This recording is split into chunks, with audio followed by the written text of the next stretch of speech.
From the blood-soaked arenas of ECW to the grand stages of WWE, Sabu redefined the boundaries of professional wrestling. But in May 2025, the wrestling world was shaken by his sudden and mysterious death. On April 18, 2025, Sabu stepped into the ring for what would be his final match at Game Changer Wrestling's GCW Spring Break 9, squaring off against the ever-unpredictable Joey Janela. For fans of the hardcore legend, this was more than just a wrestling match.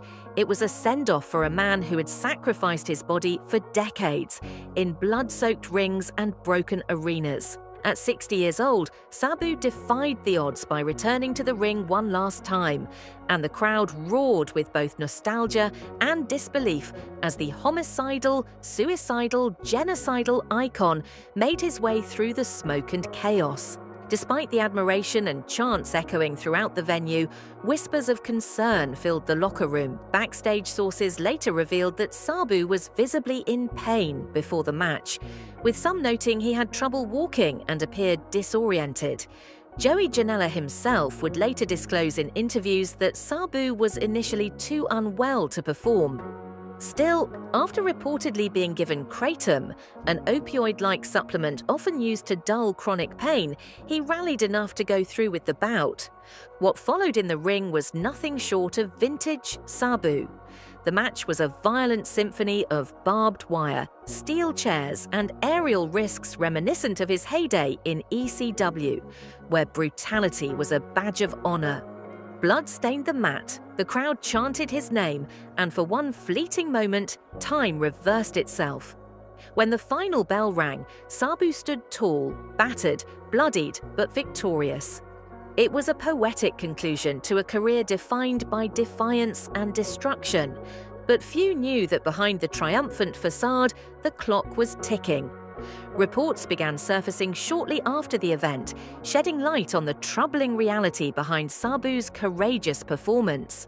According to multiple backstage witnesses, Sabu was far from match-ready in the hours leading up to the bout. He reportedly arrived at the venue moving slowly, hunched over, and appearing visibly frail. His gait was unsteady, his speech slurred, and his overall demeanor raised eyebrows among the GCW staff and fellow wrestlers. Whispers of concern turned to full-blown panic as insiders questioned whether the hardcore legend would be able to compete at all. Joey Janela, his opponent that night, later gave a candid interview detailing just how close Sabu was to pulling out of the match. "He looked completely out of it," Janela recalled. "I didn't think he was going to wrestle. Honestly, I didn't think he should wrestle." According to Janela, it wasn't until Sabu was given kratom, a controversial herbal supplement often used as a painkiller alternative to opioids, that he began to show signs of improvement. The supplement seemed to dull the pain enough for him to lace up his boots and step through the curtain, but it wasn't without side effects.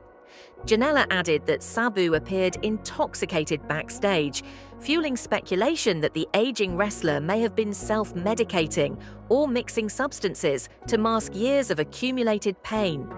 For fans, the night was a tribute. For those backstage, it felt like a warning. This revelation sparked concern among fans and fellow wrestlers, raising questions about the decision to allow Sabu to compete in such a physically demanding match given his condition. Less than a month later, on May 11, 2025, the wrestling world was shocked by the unexpected death of Sabu at the age of 60.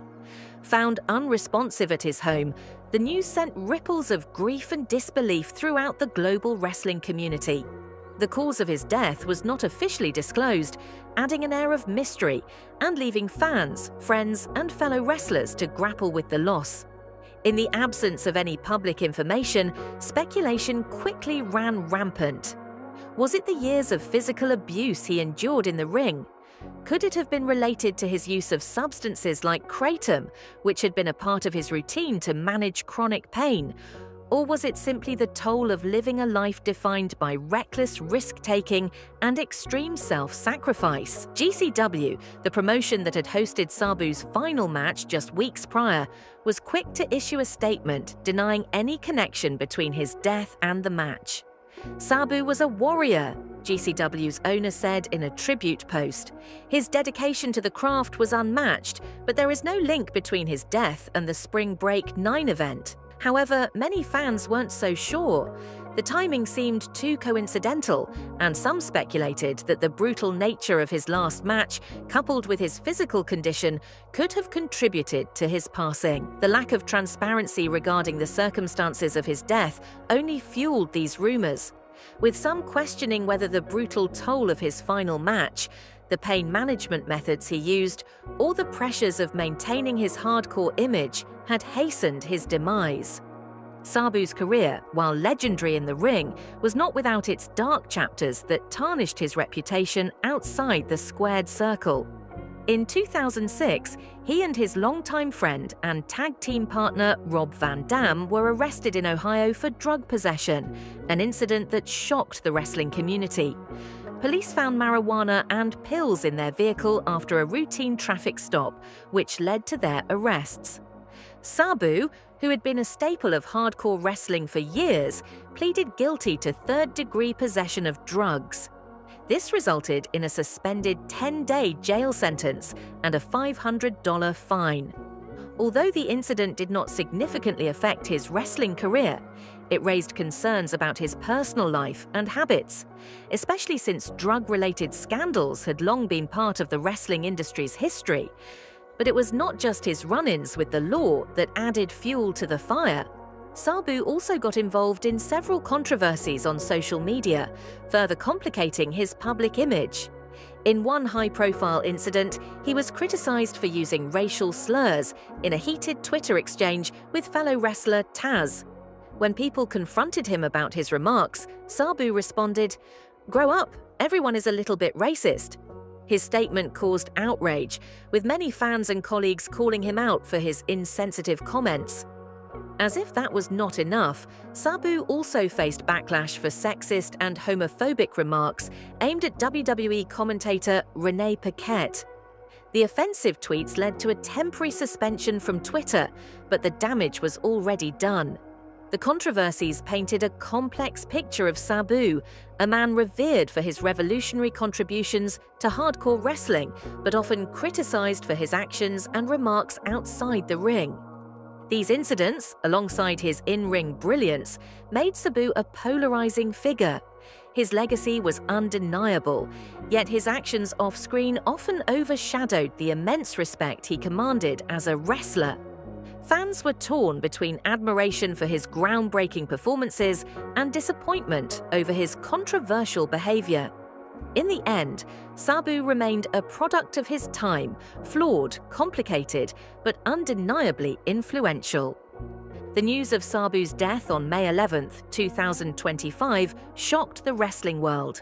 Tributes came in from all over, including major promotions like WWE and AEW, as well as from fellow wrestlers and fans. Rob Van Dam, his longtime friend and tag team partner, shared a heartfelt tribute on social media. He wrote, "Rest in peace, my brother. We did a lot of crazy stuff together, and the world will never forget the madness we brought to the ring." RVD remembered their shared history in ECW and beyond, reflecting on their many iconic moments. AEW's Taz also paid tribute to Sabu, crediting him for influencing his career. He said, "Sabu is the reason I'm here today. His work in ECW opened doors for so many of us, including myself. He pushed boundaries and showed us that wrestling could be as extreme and real as it gets." Taz's words highlighted how Sabu's impact extended far beyond hardcore wrestling, shaping the future of the entire industry. Fans also shared stories about Sabu's kindness and generosity. One fan told how Sabu bought 2 WrestleMania tickets for them when they couldn't afford to go. "He didn't hesitate.